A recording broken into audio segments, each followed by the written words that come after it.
What if George Harrison had kicked Paul and John out of the band? New York City, 1969. A cold rehearsal room. For men who had conquered the world, now barely able to look at each other across the same table. The dream was dying. Everyone knew it. Everyone was waiting for someone to say it out loud. But what if the person who finally spoke was not the loudest voice in the room?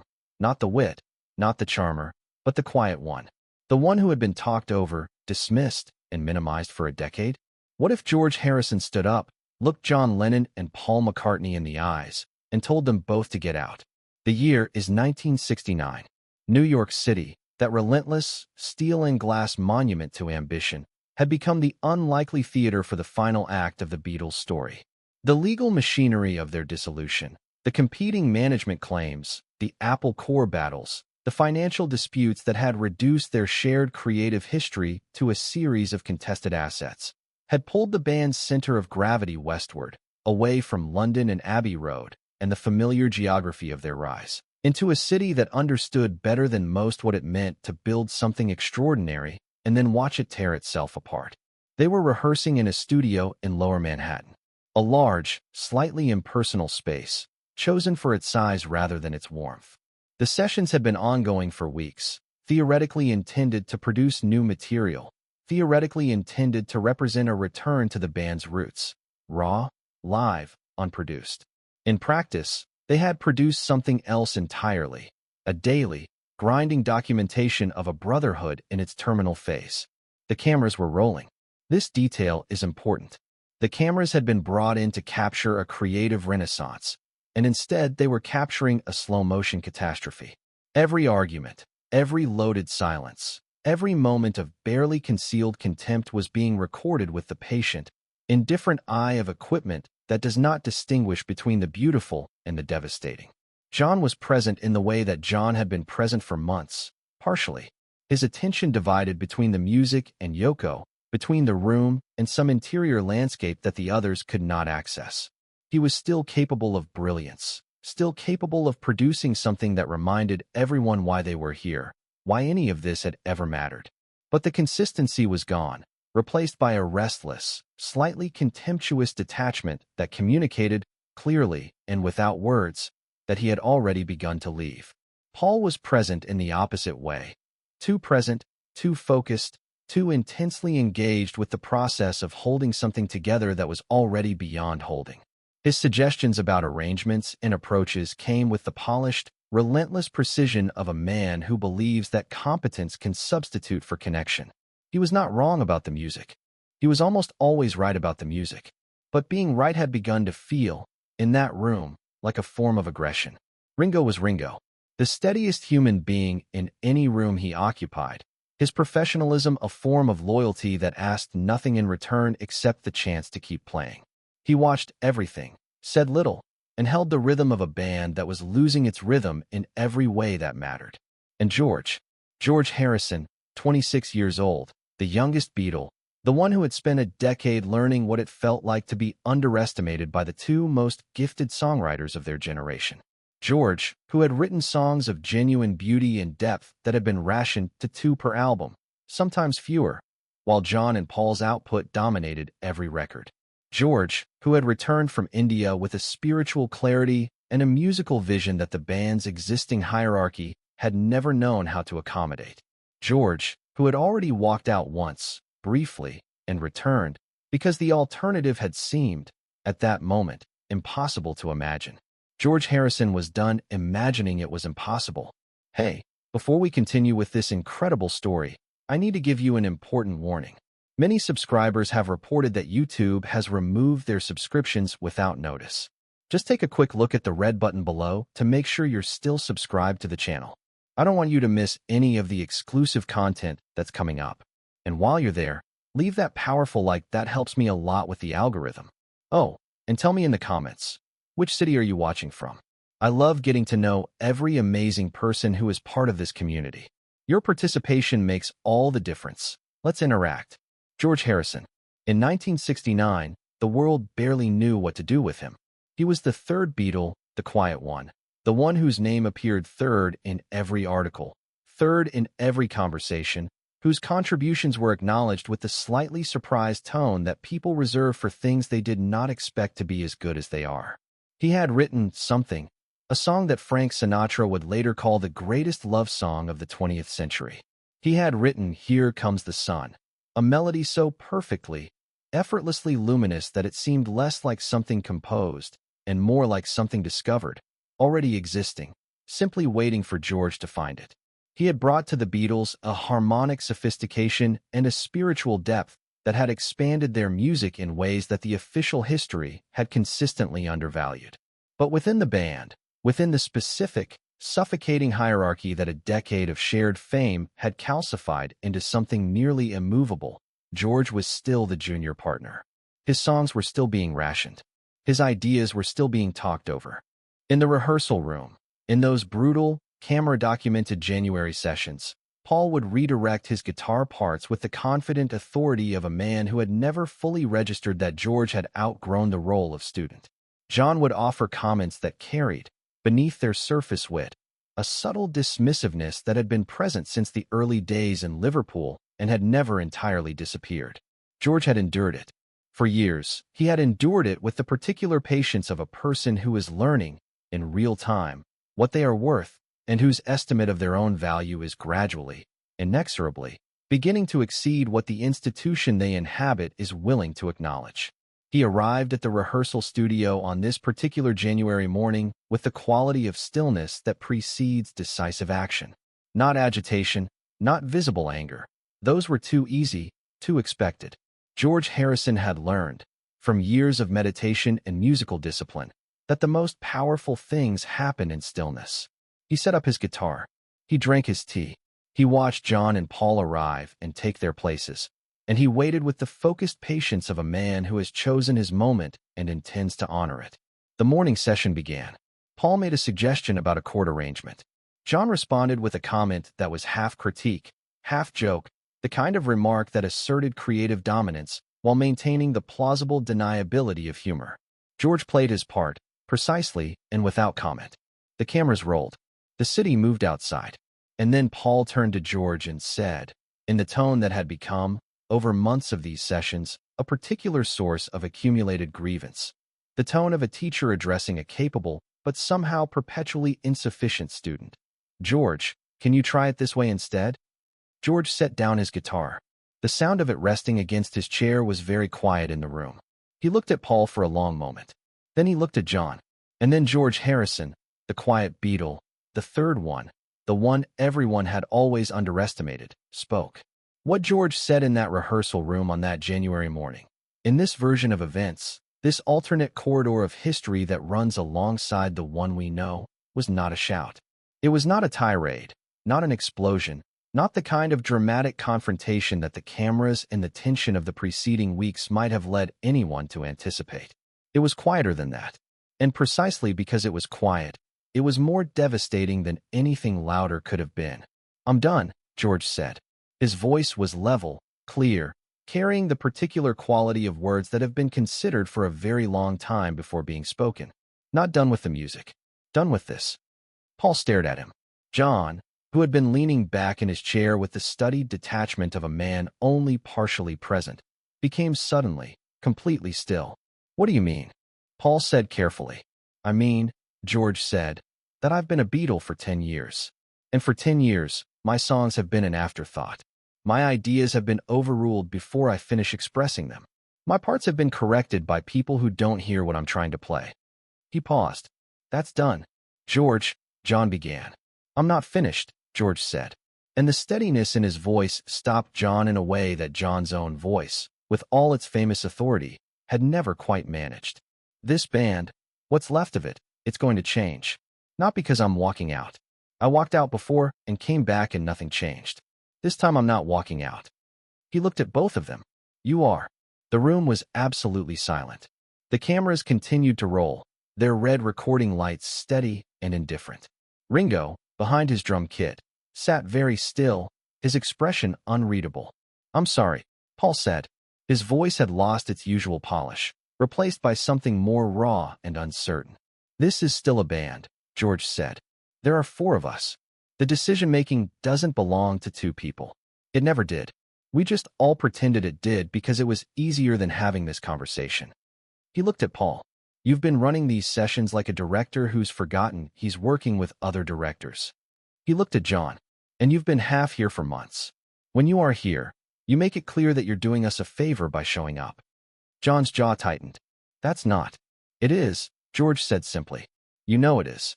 The silence that followed this exchange lasted a very long time. Long enough for the weight of it to settle over everyone in the room. Long enough for Paul and John, separately and simultaneously, to understand that something irreversible was happening. Not because George was threatening, but because George was right. And the rightness of it was not something that wit or charm or creative authority could deflect, because it was not coming from anger. It was coming from a place of absolute, hard-earned clarity. What are you proposing? John said finally. His voice was quiet, carefully controlled, but carrying beneath it a note that no one in the room had heard in John Lennon's voice for years. Something that sounded, almost, like genuine uncertainty. I'm proposing, George said, that this band either becomes what it should have been, for equal voices, or it becomes something else. Something that Ringo and I build, with musicians who understand what that means. He looked at the cameras, their red lights steady. And I'm proposing that whatever happens next, it happens honestly. No more pretending. No more performing unity we don't feel. The rehearsal session did not resume that morning. It could not have resumed. The words had been spoken, the cameras had recorded them, and the room had been irrevocably altered by the simple, devastating clarity of what George Harrison had just done. Paul and John, separately and together, attempted to respond, to argue, to negotiate, to reframe what had been said in terms that were less final, less irreversible. George had chosen his moment with the precision of a man who understood that timing was everything, and the moment held. Paul's response was characteristically complex. He did not become angry, at least not immediately. Instead, he deployed the full force of his considerable intelligence and diplomatic skill in an attempt to recontextualize what had just happened, to acknowledge George's frustrations while simultaneously arguing that the band's creative structure, however imperfect, was the structure that had produced the greatest music of the century, and that dismantling it now, in the midst of everything else that was falling apart, was an act of destruction rather than liberation. It was a argument. Paul McCartney's arguments usually were. But George had anticipated it, had spent weeks, months, perhaps years, preparing for it without entirely knowing that he was preparing. The music we made, George said, was made despite the structure, not because of it. Imagine what we might have made if all four of us had been truly equal. Paul had no answer for that, not one that felt honest. John's response was different and, in some ways, more difficult to navigate. Because John, beneath the detachment and the Yoko-mediated distance of the preceding months, beneath the sardonic armor that had always been his first line of defense, heard something in George's words that resonated with something he had been feeling himself. The band was over. He had known it for months. He had been living that knowledge while simultaneously maintaining the fiction of its continuation, because the fiction was easier than the truth. What he had not anticipated was being told. What he had not anticipated was being the person on the receiving end of someone else's decisive clarity, rather than the person delivering it. John Lennon, who had always been the one to define the terms of every room he inhabited, sat in that lower Manhattan rehearsal space and felt the genuinely disorienting experience of being outmaneuvered by the person he had consistently underestimated most. "You're serious," John said finally. It was not a question. "I'm completely serious," George said. John nodded slowly. Something shifted in his expression, not defeat, not quite, but a species of recognition. "All right," he said. The word was quiet, simple, carrying more weight in its brevity than any of the speeches that had preceded it. Ringo, who had not spoken since the confrontation began, looked at George. "What do you need from me?" he said. George looked at his oldest friend in the band, the steadiest, least complicated relationship in the entire history of the Beatles, the one built not on creative rivalry or mutual dependence, but on simple, enduring affection and professional respect. "Just what you've always given," George said. "The truth of it." Ringo nodded. "Then I'm with you." The days that followed were the strangest in the history of a band that had already lived through some of the strangest days in the history of popular music. Word spread. as it always did, through the networks of managers and lawyers and label representatives and journalists who orbited the band's world with the constant, hungry attention of people who understood that whatever the Beatles did was history in the making. The story that emerged was not the story anyone had expected. It was not the story of the Beatles breaking up. It was the story of the Beatles being broken open, specifically of two of its members being confronted with the consequences of a decade of creative dominance and discovering that the institution they had built, or believed they had built, had other architects who had simply not been allowed to speak. Paul McCartney, in the weeks that followed, went through a process that those close to him described as genuinely transformative. The initial response, resistance, reframing, the deployment of every diplomatic and creative tool available to him, gradually gave way to something more honest. Late one evening, alone in the studio that George had claimed as his own working space, Paul appeared at the door.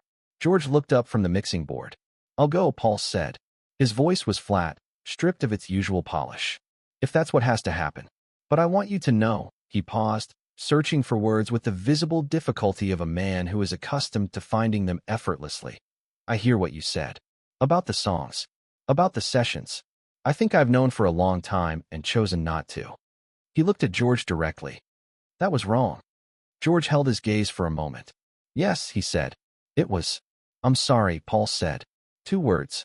Unadorned, unqualified, unaccompanied by any of the sophisticated contextualizing that usually accompanied Paul's most difficult admissions. George was quiet for a long time. The studio hummed around them. The city moved outside. "I know," George said finally. "Sit down." What followed that evening? The conversation that Paul McCartney and George Harrison had in a lower Manhattan studio on a January night in 1969, in this version of history, lasted 4 hours. It covered the years of creative inequality, the accumulated slights, the songs that had been dismissed or shelved, the ideas that had been talked over before they could be properly heard. It was not comfortable. It was not, at moments, kind. But it was honest, in the way that only conversations between people who have known each other since they were teenagers can be honest, with a directness that is possible precisely because the relationship has survived enough to be trusted with the truth. John's reckoning came separately and differently, and in a way that was entirely characteristic of him. He did not appear at the studio door with an apology. Instead, 3 days after the confrontation, George received a phone call. John's voice on the line was quiet, slightly rough, carrying none of the public John Lennon apparatus. "I've been thinking," John said. "I know," George said. "You were right about all of it." A pause. "I hate that you were right about all of it." "I know that too," George said. "What happens now?" John asked. And beneath the question, George heard the thing that he had rarely heard in John Lennon's voice. Not in 10 years of shared stages and shared studios and shared history. He heard genuine openness. The openness of a man who has had his assumptions dismantled and discovered, wreckage, that the space might be large enough to build something new. "That," George said, "depends on what you want it to be." In this version of events, the Beatles did not simply dissolve into legal chaos and mutual recrimination. What emerged from George Harrison's confrontation in that lower Manhattan studio was something stranger, more painful, and ultimately more interesting than a clean ending. It was a reconstruction. Not a comfortable one, not an easy one, but a genuine renegotiation of the terms on which the band had always operated. George assumed creative leadership of the remaining sessions with a quiet, methodical authority that surprised everyone who had not been paying close enough attention to understand what had always been there. He brought in musicians he trusted, Klaus Voormann, Billy Preston, others who had worked in the band's orbit and understood its language while being unburdened by its history. He structured the sessions around a principle of genuine equality, in which every idea was given time to breathe before being accepted or rejected, in which the hierarchy of John and Paul was replaced by the democracy that George had always believed was possible. The music that resulted was different, not better or worse in any simple sense, but different, marked by a spaciousness and a harmonic depth that had always been present in George's solo work and that the band's existing structure had consistently compressed. Songs that George had carried for years, waiting for their allocation in the rationed two-per-album space, finally found the air they needed. All Things Must Pass, which in the history we know became the triple album of George's solo career, now became the foundation of what the Beatles might have been if they had allowed themselves to be something other than what they were. John, operating within a structure that no longer centered him automatically, discovered something unexpected. Freed from the pressure of being the dominant creative voice, freed from the responsibility of the band's direction, a responsibility he had claimed without quite meaning to and maintained without quite wanting to. He found a directness and simplicity in his songwriting that would mark the best work of his solo career. The songs he wrote in those months, stripped, honest, rooted in personal truth rather than artistic performance, were the best songs he had written since the early days, when music had been made for the love of making it rather than for the maintenance of a legend. Paul, characteristically, channeled the experience into fuel. The confrontation with George, the forced relinquishing of the control he had never officially been granted but had always exercised, produced in Paul a productive fury, a determination to prove, through sheer creative output, that he was more than the managing director of a band's declining years. The songs he wrote in the aftermath carried a rawness and an emotional directness that was less present in his more polished, more produced work. He was, in his most honest moments, grateful for it, though gratitude was not always a condition that Paul found easy to inhabit. Ringo remained Ringo, the steadiest human being in any room he occupied. He played on everything, contributed his irreplaceable presence to every session, and watched with the quiet, affectionate attention of a man who has known these people long enough to understand that the most important thing was never the music. It was the fact that they had found each other at all. The alternate history that George Harrison's confrontation set in motion, this version of events, this corridor of possibility that runs alongside the one the world recorded, did not produce a fairy tale. It produced something more honest and more interesting than that.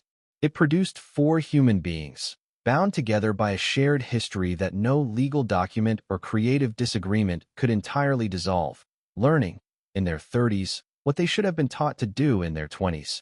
How to share a room as equals. The music that came from this version of the Beatles is, in the imagination that has constructed it, both recognizable and strange. It carries the signatures of all four of them, but in proportions that the official history never allowed. George's harmonic depth and spiritual breadth. John's stripped, unflinching emotional honesty. Paul's melodic genius, liberated from the management anxiety that had often compressed it. And beneath everything, always, Ringo's steady, irreplaceable pulse, the rhythm of a band that had survived its own worst impulses and found, on the other side, something worth playing for. The real history tells us something different. It tells us that the Beatles dissolved in bitterness and legal battles, that the brotherhood ended not with a resolution, but with a series of lawsuits and competing narratives that persisted for decades. It tells us that George Harrison released All Things Must Pass as a solo triple album because there was no band left to contain it, and that it was immediately recognized as the work of a songwriter who had been criminally underused for years. It tells us that John made Plastic Ono Band, the most nakedly honest album of his career, because he was finally free to make it. It tells us that Paul made McCartney, a home-recorded collection of domestic songs that critics initially dismissed, and that time has treated with increasing tenderness. It tells us, in other words, that what George might have done in this imagined confrontation, what he never quite did in exactly this way, though he came close, though the walkout and the return and the ongoing tension carried the ghost of it, was already, in some sense, happening. That the dissolution of the Beatles is itself a kind of confrontation with the unsustainable structure of what they had been.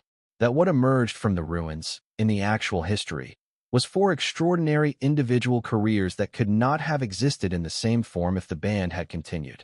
But the imagining matters, because the question at the heart of this story is not really about the Beatles. It is about the person in any room who has been talked over, dismissed, undervalued, and minimized, who has spent years being told, implicitly and explicitly, that their voice is less important than the louder voices around them. It is about what happens when that person, having exhausted patience and depleted the reserves of deference that any reasonable human being can maintain, finally speaks. Not in anger, not in explosion, but in the quiet, devastating clarity of someone who knows exactly what they are worth and has decided, at last, to insist upon it. New York City breathes. The rehearsal rooms of Lower Manhattan have been repurposed, renovated, replaced. The cameras that rolled in those cold January sessions have long since been replayed and archived and analyzed.